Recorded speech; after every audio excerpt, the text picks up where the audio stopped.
Good evening, ladies and gentlemen. There is a peculiar truth about human relationships that we seldom dare to explore. It is this: distance is not merely a physical phenomenon, but a spiritual and emotional revelation.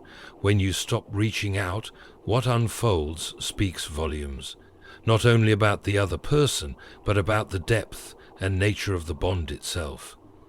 Let us reflect on three key ideas tonight that may guide us in understanding this dynamic. When you stop reaching out, you allow silence to do what words often cannot. It reveals the truth. In the absence of noise, distractions, and repeated attempts to bridge the gap, the reality of someone's priorities emerges with startling clarity. A man's response, or lack thereof, in this silence speaks more about his heart than 1,000 spoken promises ever could. Consider this: we live in a world where attention is fleeting and easily swayed. People will say many things to fill the air, to keep a connection alive in the moment. But when that connection is left solely to them to maintain, when no reminders, messages, or calls keep it tethered, we begin to see the raw truth. Does he reach back across the void, or does he let it widen without a second thought? This silence strips away the pretense. It is easy to show care when it is expected, when it is asked for, but true care reveals itself in the unprompted, in the absence of obligation. Silence does not create new realities. It exposes the one that already existed. For a man whose heart values connection, silence will be met with action. He will not need a summons to remind him of what matters. On the other hand, for a man whose priorities lie elsewhere, silence becomes a comfortable excuse. He will let it linger, unchallenged, and in doing so communicate his indifference more powerfully than any words could. It is a painful realization, yet a necessary one. The act of stepping back from repeated effort, of letting the silence settle, is an act of trust in truth itself. For in that stillness you are granting the other person the space to show you exactly where you stand, not as you wish, but as it truly is. Silence is a gift in this sense. It is neither cruel nor manipulative. It is clarity, unfiltered and unadorned. It is also important to recognize that silence does not always mean rejection. Sometimes it reflects internal struggles, conflicts, or fears that may not be immediately visible. But even in these cases, silence still reveals priorities. If he is unable to overcome his struggles to reach out, then his priorities for the time being are inwardly focused. That may not make him a bad person, but it does clarify where he stands and where you stand in his life. Silence, then, is not just a measure of another's priorities. It is a reflection of what you mean to them when all external effort is removed. In the space where there is no coaxing, no chasing, no constant reminders of your presence, the truth surfaces. Silence, though often uncomfortable, is one of the most honest teachers you will ever encounter. Absence is a crucible in which relationships are tested, a space where truth emerges unbidden. When you step back and cease your efforts to maintain contact, you grant the other person an opportunity to act, or not, without the cushion of your persistence. This is not a game or a strategy. It is a revelation. What happens in the void you leave behind is a measure of their genuine care, commitment, and character. The test of absence is a quiet but powerful force. In the stillness, it forces the other person to confront the question of what your relationship truly means to them. If the connection is of value, absence will stir in them a response, a longing to bridge the distance. It will compel them to act, not out of obligation, but out of an authentic desire to preserve what matters.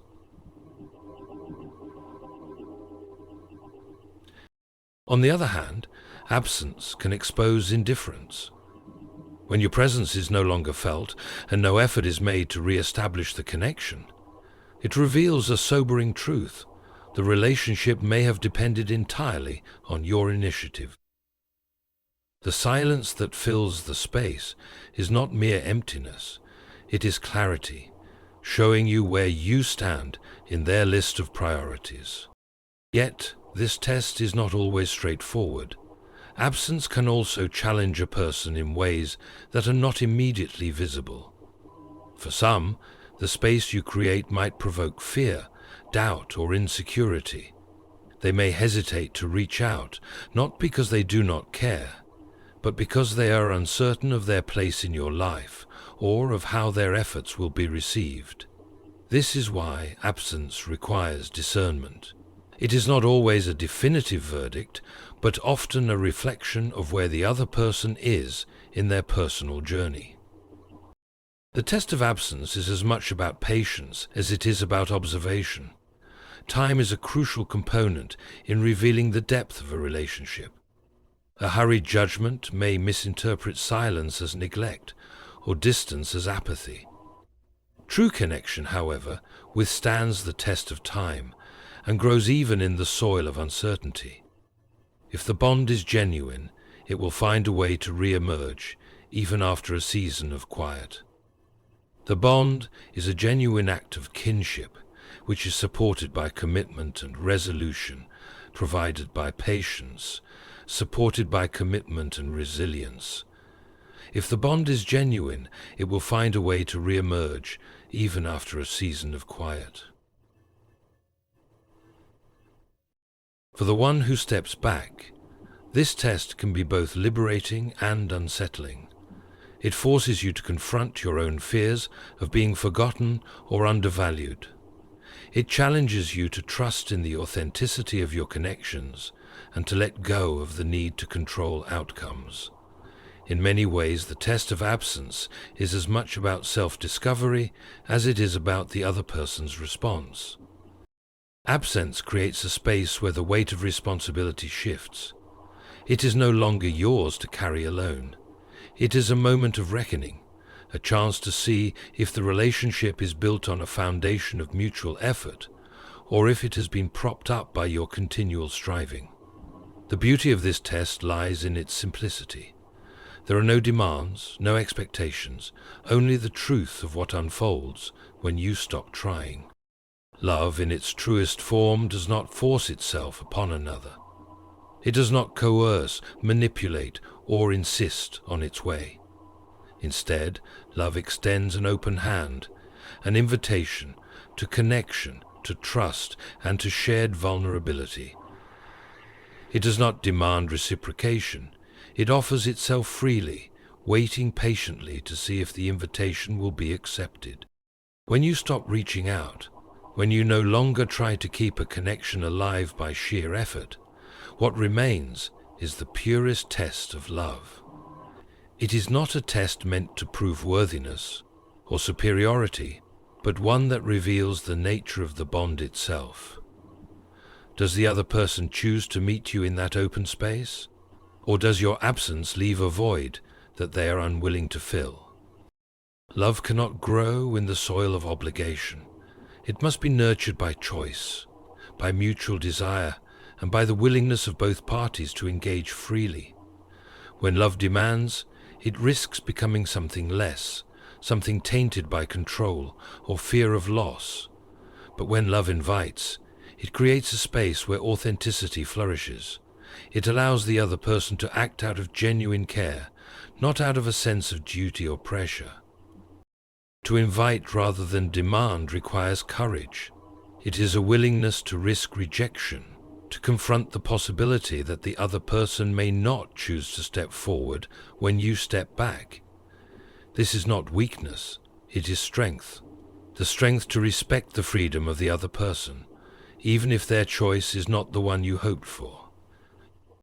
There is a delicate beauty in the nature of love as an invitation. It honors the agency of both people involved. It says, "I value you enough to let you decide." Demanding love, assumes control.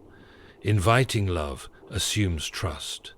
It trusts that if the bond is real, the other person will find their way to you without being pulled or pushed. However, it is important to recognize that not everyone understands or responds to an invitation in the same way. Some may mistake the absence of demands for indifference, failing to see that love's quiet invitation is often more powerful than any loud declaration. Others may be too preoccupied with their own fears or distractions to recognize the space that has been created for them. Still, true love remains steadfast in its invitation. It does not chase, yet it does not waver. It holds its ground, offering itself as a place of refuge and connection, should the other person choose to return. This is not passivity, but a profound act of grace, a willingness to love without conditions, without expectations, and without strings attached. In this, love reveals its deepest truth. It cannot be forced. It cannot be manufactured or manipulated. It must arise freely, chosen by both people, sustained not by demands, but by mutual willingness to show up, time and time again. To love in this way is to embrace the essence of what it means to truly care for another, not as a possession or an obligation, but as a fellow traveler on the journey of life. The response of a man when you stop trying to contact him is not merely about him. It is about you as well. It is about the courage to let go, the wisdom to observe, and the strength to embrace whatever truth is revealed. For, in the end, relationships that matter will endure, even in silence, and those that fade in your absence were never meant to endure in your presence. Thank you.